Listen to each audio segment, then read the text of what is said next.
Welcome, everybody, to the Andrew Cooperrider Show. Of course, I'm your host, Andrew Cooperrider, and today we'll be discussing, first, is abortion really a losing issue for Republicans? Then we'll discuss how Hopkins County Public Schools won't be going back now till August 30th. Already the date has been moved back several times. We'll talk about why. And then speaking of schools, we'll finally end up on JCPS has announced when they might be returning to schools. We'll have all that and more today on the Andrew Cooperrider Show. Before we get into that, please make sure you like, comment, share, subscribe, spread the word about the podcast. As always, if you're listening on Facebook or Twitter or YouTube, make sure you follow the page, you subscribe to the page. And if you're on Facebook and Twitter, please retweet it, share it, comment on it, spread the word out there. This podcast does reach, every episode reaches thousands of people. Trust me, I see the analytics. We could be spreading the information that Kentuckians need to hear about Kentucky issues. So please like, comment, share, subscribe. And if you're listening to this on Facebook or Twitter or YouTube and you want to be able to take it on the go, you can always listen on Spotify, Apple, or all other major podcasting platforms. And if you are listening on those major podcasting platforms, please leave us a review. I've seen our reviews going up. Thank you all. Of course, there's some lefties leaving 1-star reviews on the podcast. So I need you who like the podcast to leave a 5-star review on it. So that way we can throw off that algorithm, make sure we can raise the rating of this. Or if you don't think it's a 5-star podcast, well, just don't leave a review because nobody wants your opinion. Anyways, without much more delay, let's dig down into it. So is abortion really a losing issue for Republicans? And the reason why this has become a conversation is because obviously people are pointing at Ohio issue 1. Now, what was issue 1? Issue 1 was a measure that would make it to where, so Ohio, must like Kentucky, has the way you make a change to the state constitution is that the legislators, of course, have to pass the bill, quote unquote, to put the amendment on the ballot. And then individuals can, I believe in Ohio, you can also petition an amendment onto the ballot. You don't have to wait on the legislators to do it in Ohio. But anyways, so you can get the amendment on the ballot, and then at least 50% of the people voting on that have to approve it, and then it will be approved and becomes a part of the Constitution. And what the issue 1 that they were voting on actually dealt with was the moving that threshold. I just said you need 50% of voters to agree, or 50.1% of voters to approve a measure. Well, this would move that to 60%, would lift the threshold in order to change the Constitution. And this was billed as a way to defend against changes of abortion. It was about abortion. There was somehow this was billed as, and I don't live in Ohio. So if you listen to this podcast and you live in Ohio, you probably know a lot more, and I might be slaughtering how somehow it was billed this way. But apparently the Republicans were in favor of it, and the Democrats were against it because it would, quote unquote, protect the Constitution against abortion rights being shoved in there. And so it was billed as an abortions issue, and it failed. And people point at that to say, well, that means it's a losing issue. Or take Kentucky's own Second Amendment a vote that took place there in 2022, and that vote failed, and that was on the ballot, was an amendment to make say there was no right to an abortion in our Constitution. There's already in our Constitution had nothing about abortion in it, but was clarifying for our state Supreme Court that they cannot read into the Constitution a right to abortion that otherwise doesn't exist. And people point at those amendments failing and say that clearly abortion is a losing issue for Republicans. But I think they're wrong there. And this is why. I think it's not, abortion's a losing issue for Republicans. The losing part is these rank and file Republicans don't know how to communicate their message. They are absolutely awful at it when compared to the Democrats. And it is quite clear that, Democrats rely on an emotional messaging that draws up more from people than a messaging about anything than a factual messaging. Recently, we've been hearing this song by Oliver Anthony getting a lot of attention. In it, he essentially is calling for benefits reform, that individuals who are obese and overweight shouldn't be able to buy more fatty and horrible items on our tax dollars. And everybody agrees with that for the most part. But however, those same people who hear that and say, yeah, that's wrong, when benefits reform is presented to them and the Democrats come out and say that, well, Republicans just want people to die and people to go hungry, those same people who resonate to it may vote against it. On top of that as well, you have to remember when it comes to constitutional amendments, there's a bias to not change things. And my initial bias on this, when I first heard about the amendment, and I didn't know much about it. I didn't know it was a part of an abortion thing. I just saw kind of some people on Facebook that I'm friends with that live in Ohio with different takes on it and just kind of reading it. My initial reaction was, well, yeah, I don't think we should change the voting threshold. Why do we want to change it? It's worked this way for this long. Why would we change it?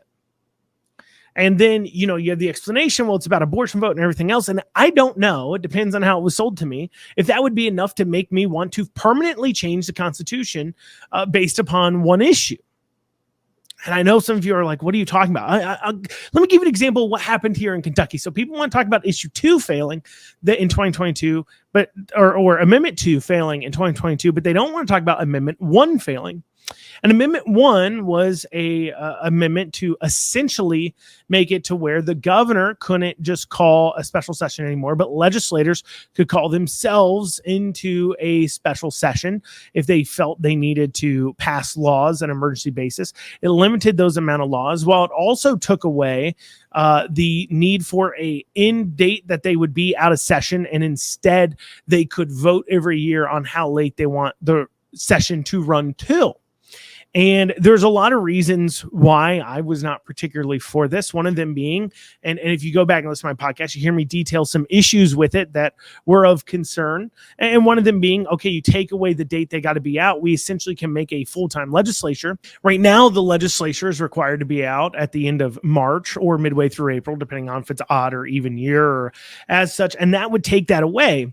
And an argument against that was, well, they get 30 legislative days. They get 60 on the longer days, 30 on the other days, and on 60 on even years, 30 on the odd years to do their legislative work. But even on the short years, if you take away that in and they're able to be in every month, well, now they can be in 2-3 days a month on the shorter years, 5 days a month on the longer years without the need to be out by a certain time. We have now given ourselves a full-time legislature, or a legislature that can come in every month essentially for a few days and pass the laws and things that they need to. And individuals pointed to that and said, yeah, that's the point. You don't want all the power to be with the governor. But understand this, the governor can't make laws. The governor has to follow the laws set by the legislature. Now, it's the legislature's fault that they didn't hold Beshear accountable for when he broke the laws, and giving them more power didn't make much sense to me. And what I mean is that power doesn't just exist with the governor or the legislature, and that's how it was depicted. Power also exists with citizens over their own lives. Until a law is made about something, you are free to do it. For an example, until a law is made saying you can't build and burn a fire in your backyard, you're legally allowed to build and burn a fire in your backyard until someone says otherwise.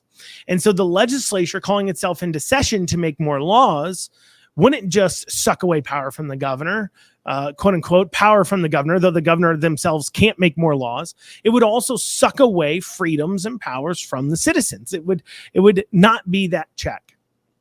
And I don't need to rehash Amendment 1 with a bunch of people. And I know people had varying opinions. Some people said, hey, look, a good check on the legislature. And you know, I saw that point too as well. There's a reason why I wasn't vocally against Amendment 1 in 2022. I could see it as good or as bad. But what bothered me the most about Amendment 1 is that this was a measure that Republicans were only supporting, or I believe they were only supporting it, because of the fact they had a Democrat governor and a Republican legislature. And when asked the question, if the roles were reversed, if you had a Republican governor and a Democrat legislature, would you want that legislature to be able to call itself into session and pass laws? And of course, the response was generally no. And that goes to an overarching point. We shouldn't be changing our state constitutions just because of who's currently in power. This is a permanent change. And so deciding to make a change like making it a 60% threshold, or deciding to make a change like allowing the legislature to call itself into session and no longer have end dates to their legislative period either, where they could be in session for the entire year, certainly making those permanent changes in response to current political issues, that isn't the long game. That isn't anything other than making permanent changes to a document that should be revered, our state constitutions. And so generally I'm against it. But outside of the fact that I don't think looking at Amendment 2, Amendment 1 here in Kentucky, or Amendment Issue 1 in Ohio as reasons to believe that abortion's a losing issue with Republicans, I don't think that's true. And also, too, going back to Amendment 2 in Kentucky, look at how it was marketed. I remember after Amendment 2 failed, I sent out an email about how people were confused. They didn't understand. And people wrote back saying that I was wrong, and they expressed their opinions about it. And when I said, well, that's not what the amendment said. That's not what the amendment wasn't about banning abortions in case of life of a mother. The amendment wasn't about actually abortions in place or not. If the Amendment 2 had passed here in Kentucky, the abortion amendment, all it stated was essentially that the laws of making abortion is up to the legislators, not up to the judiciary. And that legislators, the Democrats took power, they could allow abortion with this amendment passing. It was an abortion ban in the Constitution.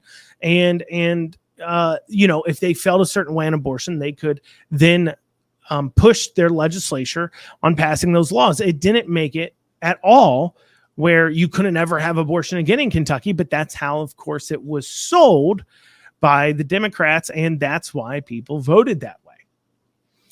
And that goes into my point I started from the top, that the issue is not abortion. The issue is that Republicans can't message on it. Let's take a look at polling data. And when you take a look at polling data, what you see is more people agree with the Republican position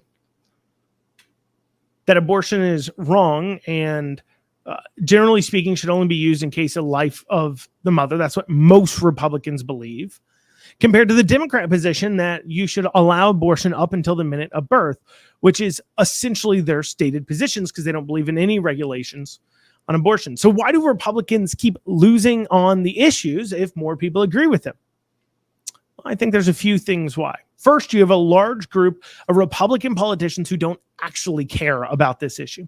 They've used the issue to run cover for their failures on policies for years, and they themselves don't have that big of a commitment to it in the first place. That your first indication, this should be the fact that so many Republicans are willing to cut and run on the issue. If you believe abortion is murder, like I do, you don't cut and run on the issues. I think that these Republicans politicians were using abortion as a boogeyman to help them stay in power. And now that the boogeyman may be more of a political liability, they want to run from it because they never actually cared. But the media also doesn't treat the issue fairly, and Republicans are unwilling to gaslight at all. And what I mean by that is they're not willing to be tactful. See, Republicans believe, since they have the logical position, and is if you take me and a super pro abortion right up till birth individual and you sit us down for several hours and you say, look, you guys are going to talk about this issue, I have no doubt at the end of the day, while they may be stubborn and maybe they don't move or not, but coming out of that, they will have agreed and backed off their position of abortion until birth a lot more than I guarantee you, then I will back off my position that abortion is wrong, other than in case of life of the mother. And the reason why is because there's a logical conclusion to that. Now, there's no logical conclusion to say abortion, honestly, at any point for any reason other than life of the mother, because you have to now define why it is that this life at that point, you would say you pick the minute before it's born. Why is it that the minute before it's born it can be killed or murdered, but the minute it's born you can't? And you can back up that logic and force them to have to defend it. But I guess that's the point, is that Republicans don't know how to make people defend their points. But the Democrats are fantastic at this. Let me give you these examples. So this is a doctor testifying in front of the legislature in D.C. About why she supports abortion. And that's what she was testifying about. And she was asked the question of, where do you draw the line? Do you believe in abortion up until birth or not? And here is her answer. What you're trying to bring up is abortion care later in pregnancy. And I understand that people have very different opinions about what that looks like and how they feel comfortable regarding different gestational age limits. But I think talking about these hypothetical scenarios doesn't actually respect the pregnant people that I take care of every day that have varying circumstances. And as a physician, I think the most prudent thing is to listen to their stories, assess their own medical risks, depending on where they are in pregnancy, and help them decide what's best for them. I think bans based on a gestational age, whatever that gestational age is, just create barriers to care and don't actually improve the safety of care, which is what I care about most for my patients. First, you'll notice, and if you're watching this in the video format, you would have noticed it. Audio only listeners wouldn't have noticed this, but she is reading off of a prepared answer in front of her. She has a notebook laid out with that answer. She knew that question was coming and she was prepared for it. It's so weird when Republicans are asked, where do you draw the line? Or do you believe in abortion in case of rape or incest? They struggle to answer that question like they're surprised by it, but you should never be surprised by it. You should have an answer. But look, they expertly danced around. They never gave a solid response, had a prepared statement, and they gaslight and ignore the question. The question was, outside of life of the mother, why would you allow an abortion at the moment before birth? Do you draw the line there? I said, well, I don't think talking about that makes a lot of sense. Never answered the question, but danced around it. Let's listen here. Now, this is Republican Santorum was asked by Piers Morgan about his position on abortion, and listen to how he responds to this. Their daughter saying, how can I deal with this? Because if I make her have this baby, isn't it just going to ruin her life? Well, you can make the argument that if she doesn't have this baby, if she kills her child, that too could ruin her life. And this is not an easy choice. I understand that. As horrible as the way that daughter and son was created, it still is her child. And whether she has that child or she doesn't, it will always be her child, and she will always know that. And so to embrace her and to love her and to support her and get her through this very difficult time, I've always, I believe, and I think the right approach is to accept this horribly created, in the sense of rape, but nevertheless gift, and in a very broken way, but gift of human life, and accept what God is giving to you. As you know, we have to, in lots of different aspects of our life, we have horrible things happen. I can't think of anything more horrible, but nevertheless. And as you can hear there, old Santorum made the big mistake of actually answering the question, first off, and then second off, gives his response without bothering to appeal to the emotional, and actually creates a talking points for opponents. So what's the proper way to answer that question? Well, here's what I would say. I'd say, well, Piers, because it's Piers Morgan. Well, Piers, I think you're asking the wrong question here. I mean, would you support killing a newborn baby if we found out it was conceived in a rape after it was born? I think most of us would say no. What about 1 minute before being born? What is the actual line there? Because that is what my Democrat opponents are supporting, killing babies up to birth, no matter the reason. I think every American needs to challenge themselves on this issue and not just take talking points from people like me, you, or even people who are farther left than you. Instead, they need to ask themselves, where do I actually think a line should be drawn, and ask themselves, why do they draw the line there? I think when we do that, the vast majority of Americans will agree with me that killing children up and until birth is wrong. Creating these different hypothetical situations does more than use rape and incest victims as political pawns. And then if they push a course and say, so do you believe in birth in case of rape or incest? Do you believe in this? You simply say, I refuse to use rape and incest victims as political pawns. It is disrespectful, and I will not engage in it. Now, will that infuriate the left? Of course it will. But what doesn't upset the left? But that kind of answer is exactly the kind of answer we need to be hearing from Republicans. And by the way, that response I just gave, that wasn't a politics tested response. Those of you listening to it who say, wow, that was a great response to that question. I literally wrote that just a few minutes ago as I was preparing for this episode. It wasn't something that was tried out. They don't need these giant experts to tell them how to message on it, because oftentimes they're staring at polling and saying, well, we just need to shy away from that. No, instead, we need to challenge people without creating the headlines, because that's the real challenging. In fact, I was talking to a friend of mine that is a reporter, political reporter. We're friendly. And he had called me up to ask me some questions for an article he was doing. And the subject of abortion came up. And I said that, honestly, the media doesn't handle this fairly, because they always ask Republicans, where do you draw the line? While they never ask Democrats, where do they draw the line?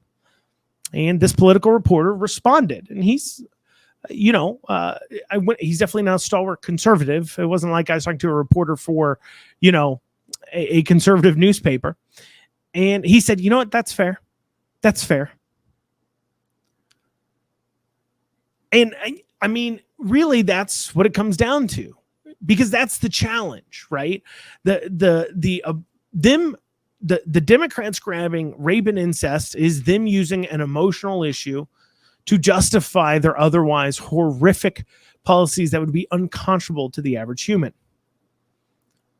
And so in turn, we Republicans have to point out about what they're doing. They're using a small amount of cases that isn't even a part of the larger debate we're having, because, of course, Democrats don't actually want to draw the line there. If they actually wanted to draw the line there, then you could have a debate about that, but that's not what they're doing. And I think that's where overall Republicans have got to learn that even though we may be in the logical position that sometimes gaslighting or avoiding the question or making sure you're making an emotional appeal, just like the Democrats do, is how you can actually win on the issues. That's how you message. But if Republicans continue to be caught off guard and not expecting of exactly what the left is going to do, even though they've told us time and time again, abortion will continue to be a losing issue.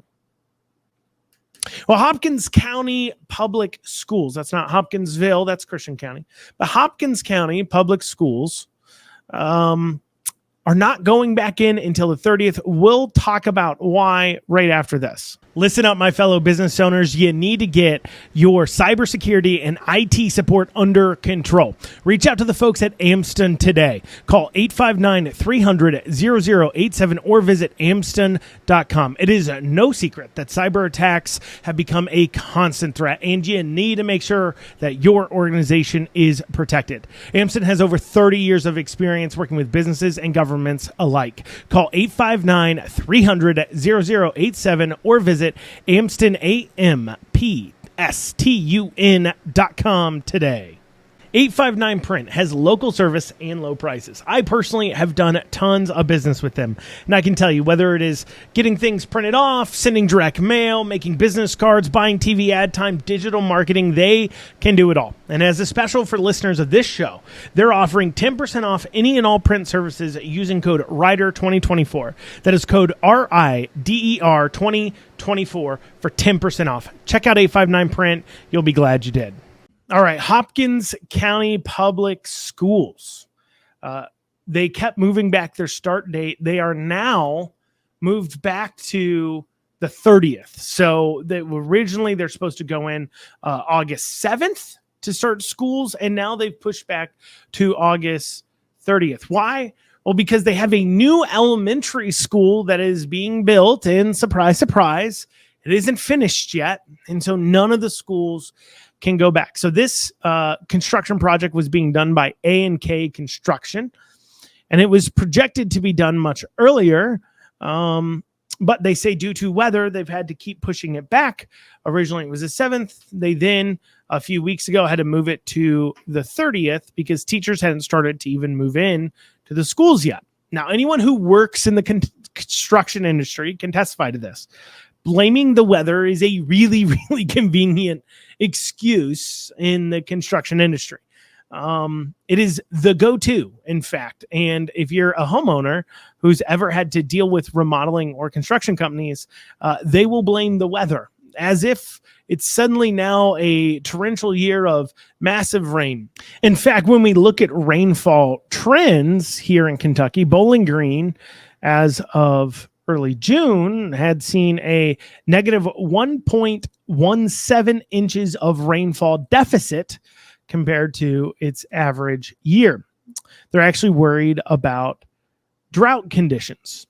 And then as you move into July in Kentucky, while we did see some historic rainfalls as far as a 1 day amount or 2 days amount in that area, Mayfield, of course, July 18th through 19th, had a possibly record-breaking 24-hour rainfall period. But when you look at overall rainfall for the area, you do not see a massive change. In fact, you're seeing about the same, maybe slightly more, but it certainly isn't a historically wetter summer overall, according to current data.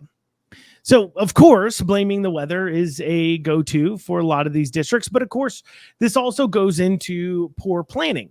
I mean, you have an entire district waiting to go back to school because one elementary school is not hitting its deadlines. Now, will this mean that A&K Construction doesn't see another win of a contract across the state? Nope. They probably will continue to receive construction contracts. After all, the owners of A&K have done a good job to make sure they make their political contributions. When Democrats were in office, they gave thousands of dollars to Democrats, and with Republicans in office, they've given thousands of dollars to Republicans.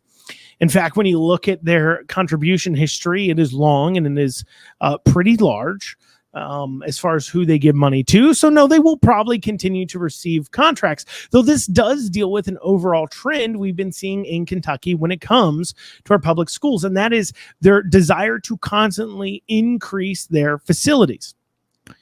I mean, here in Fayette County, we have our schools buying up massive amounts of property downtown and all over. In fact, you may remember a few months ago, they came under fire for spending almost 5 times more than what a property was assessed at. They spent $10 million on a property that was assessed at $2.8 million. Now, of course, that wasn't actually them overspending, but rather it was a political favor that the property value assessors have been doing to the owner of that before they purchased it, to undervalue the property in order to save them money on their taxes, something we actually talked about on the podcast at the time, and you can go back and listen to that episode. I don't know what it's called, but I'm sure I mentioned it in the description of the podcast. But anyway, so you have these school districts that are just buying up these properties, massively growing, and creating more and more facilities. And I think a large part of that has to do with a sense of power, a sense of feeling special. I think a chunk of that has to do with, when we talked about the JCPS issues over the last several days, we talked about their resistance to splitting up the district because that means you'd be splitting up their power. And I think for these school districts, it's much the same way. They want to deliver the nicest facilities in there. One, it leads, of course, to their reelection and them continuing to stay in. But two, having that nice facility that they can say they're in charge of or over makes them feel good. It makes them feel important.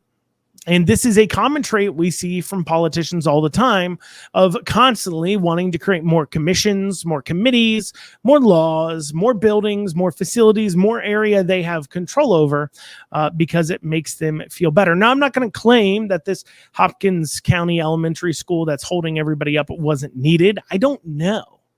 I don't live in the county. People who do live in Hopkins County, feel free to reach out to the show. You can email at info@theandrewshow.com. Once again, that's info@theandrewshow.com, or you can message Andrew Cooperrider, the page. Don't message me personally. I won't get it. My personal page is pretty private. But my public page, you can message that if you believe the school wasn't needed or was. But regardless, we've seen this trend from public schools as well. Now, another reason might be because they're defending against school choice. And I'm not going to claim that this is a sat down necessarily decision-making process, but it could be. And what do I mean by that? Well, one of the things that charter schools have to have, and of course, school choice schools, if they're to come in, and if we can get a constitutional amendment passed in Kentucky, is proper facilities, proper property, proper buildings, in order to have the students. And if the public schools can own all the proper facilities and buildings in the area, it means that these charter schools, that these possible private schools that would come in and benefit from a school choice amendment being passed and then funded, it would mean that they have to now build a facility. They can't just buy one. And that might be a limiter in helping push out that competition, a defense against it. This isn't just me speculating. We have seen this tactic in several schools and school districts. Certainly, we've seen districts all across the country, in school choice states especially, holding on to empty school buildings and then refusing to sell them to charter schools that want to take them over because they don't want the competition, because they know that means their power will be sucked away. So what we see time and time again is these schools making these decisions about facilities that have to deal with their power and them feeling good. I know that I hope Hopkins County schools can get back to start. It doesn't, based upon the constant moving of start date, it doesn't look good. And it certainly seems that this will continue to be an ongoing problem, but we do hope it stops. But speaking of schools, JCPS has issued an update to their school situation, Jefferson County Public Schools. We'll have that right after this. Lexington Overstock Warehouse is Central Kentucky's best source for stylish new home furnishings. Don't pay retail. With our low overhead operating structure and big name brands, we offer the absolute best values on new furniture for every room. Shop online anytime at LexingtonOverstockWarehouse.com or visit our weekends only showroom located at 156 West Tiverton Way. Right now, for listeners of this show, we're offering a special discount for our online customers. Use coupon code FREEDOM for an additional 10% off your online order today. Lexington Overstock Warehouse, low overhead equals really low prices. Let me tell you guys about an event that I'm actually emceeing on September 16th. It's the Constitutional Kentucky's 4th Annual Liberty Dinner. Let me tell you, this is a great time with amazing food. You're going to hear some great speakers like Lee Watts from Patriot Point, Second Amendment advocate Lucretia Hughes-Cluckin, and of course, yours truly. Do all this while enjoying an evening surrounded by liberty-loving individuals like yourself. Get your tickets now at constitutionalkentucky.com. Once again, that is constitutionalkentucky.com. Purchase those tickets before supplies run out. JCPS. Remember, they canceled schools Thursday, Friday. Promised to have a solution by Saturday. Saturday, they then say, look, our solution is you're not going back to school Monday, Tuesday. And then yesterday, Monday, they come out and they say, we're going to come back, but only elementary, middle school Friday, and then high schools on Monday, next Monday.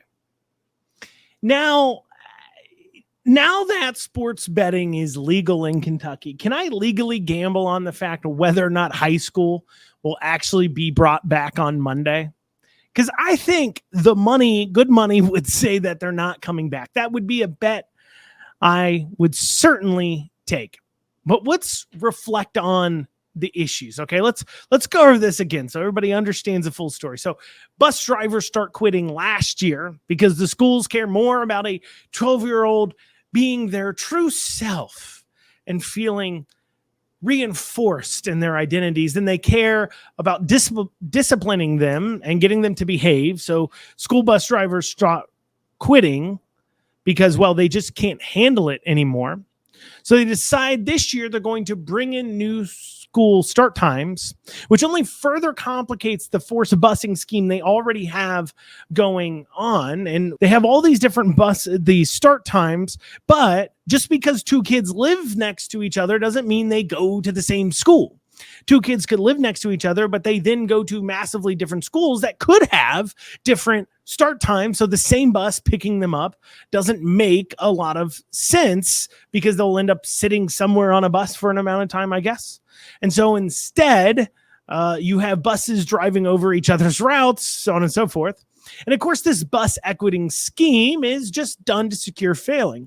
You see, if they allowed kids to go to the schools in their districts, we'd see schools that are awful and failing, and then we'd see other schools that are succeeding massively, despite the fact they're receiving the same amount of funding. Because once again, money isn't the problem. It's a parental issue mixed with a culture issue. That would mean that some schools would be failing, and they can't have that. So to look good on paper, to make sure there's no child left behind, their funding stays intact, they decided to mix what would be the bad performing kids and the good performing kids together enough that all schools have as even as they can school rating, where they don't have to worry about coming to the public's attention, just how badly they fail when you see one school where nobody can read or do math.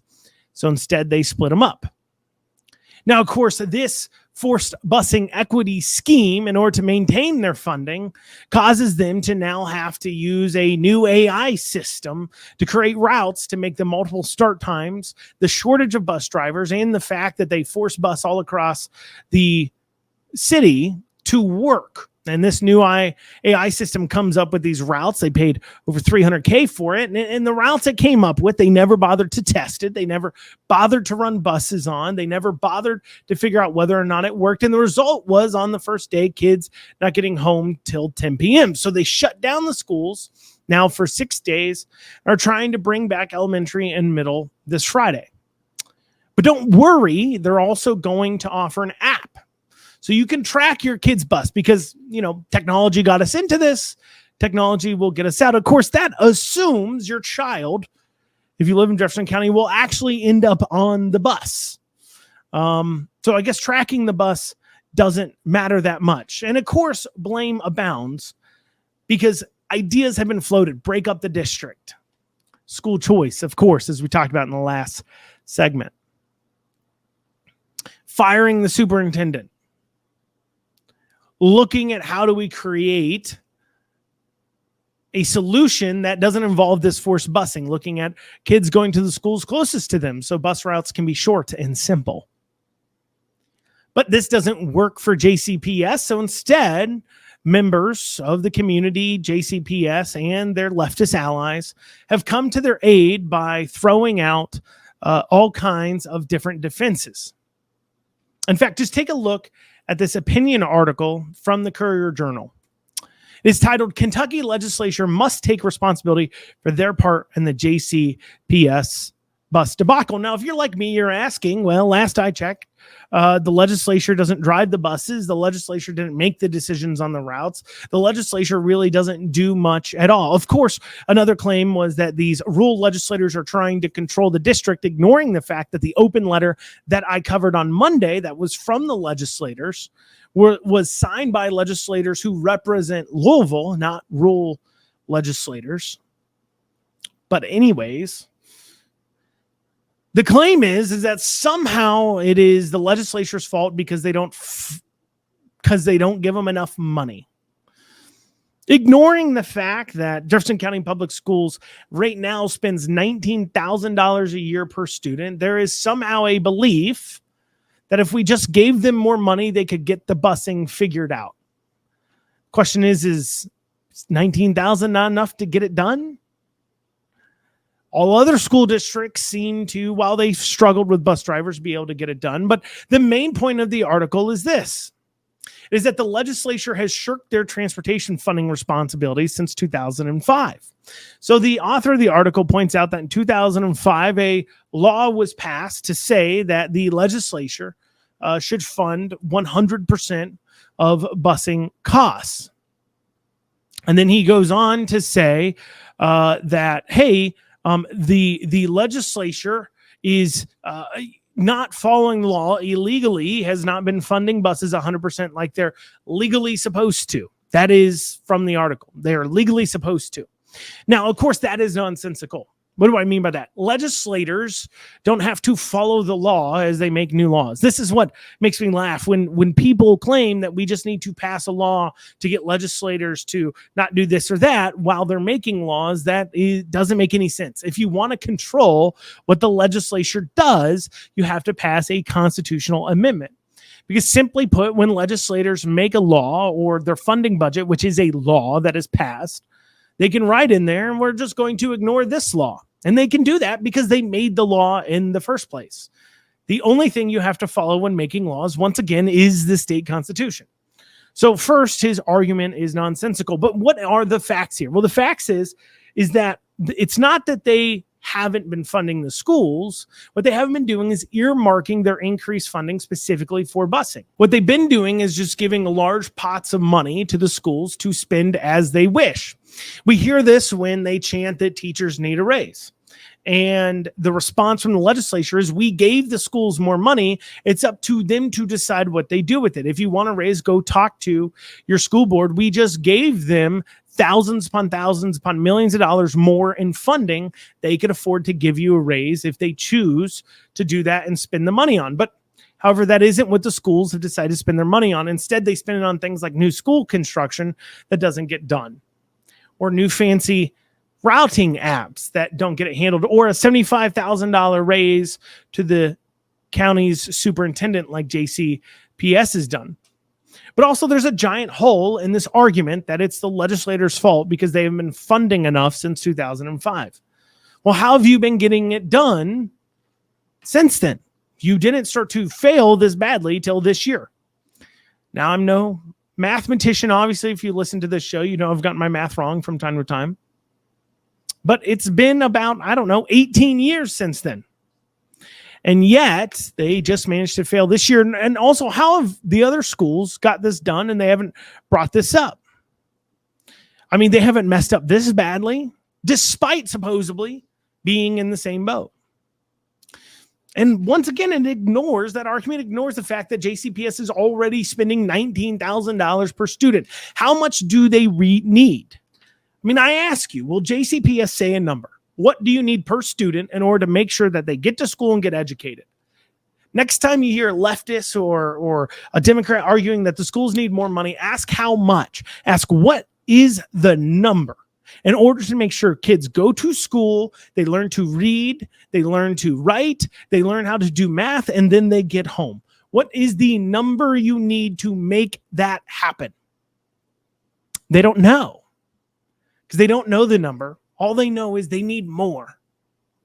Because, of course, that's how Democrats solve all their problems. They just throw more and more money at it.